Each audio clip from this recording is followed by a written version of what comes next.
Last week I did a video on the new Darth Vader comic, and now I'm doing one on the new Star Wars comic. The writers are killing it lately and giving me plenty to talk about. Star Wars number 39 had a lot of connections to Rogue One and some other previous comics, so I'm gonna run through the most interesting ones.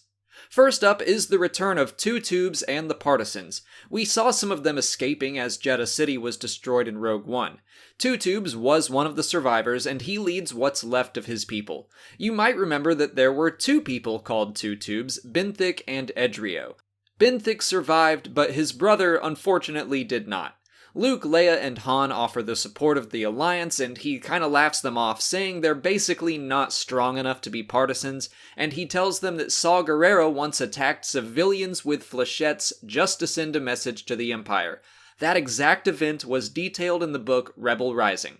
A fun little Easter egg in this scene is a member of the Decraniated standing behind Benthic. They were a blink and you miss 'em appearance in Rogue One, so it's cool to see them highlighted here. The Decraniated were an order of servants made by Dr. Evazan. According to the Rogue One visual guide, they're people that are sold into slavery who have all mental capacities removed in surgery and then replaced with cybernetics. It's messed up and disturbing.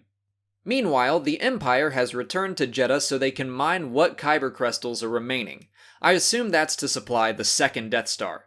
They've brought in some outside help, Queen Trios of the planet Shu Torun. She was introduced in the first Darth Vader comic series as the leader of a harsh mining world and ally to the Empire. It makes perfect sense for her people to help out on the now equally inhospitable Jedha. Back on the surface, Luke explores the ruins of the moon and learns that some people, those truly driven by the Force, still make the pilgrimage to the Holy City. They just come and stare at the hole in the ground where the Temple of Kyber used to be.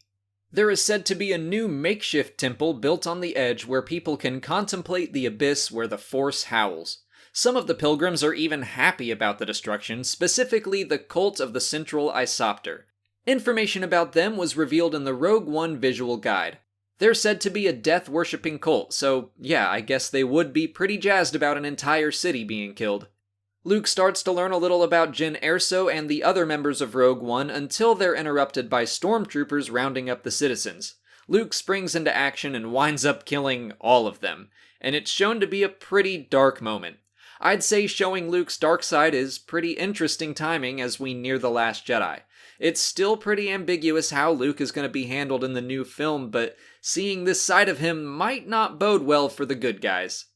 This was Kieran Gillen's second issue writing the main Star Wars run, and so far, he's nailing it. The stories are interesting and packed full of details that not only help this series fit in with the films, but also the books and other comics. But that's it for today. If you haven't already, please like this video, subscribe to the channel, follow me on Twitter, Instagram, and Facebook, and consider checking out my Patreon page. As always, thanks for watching, and may the Force be with you.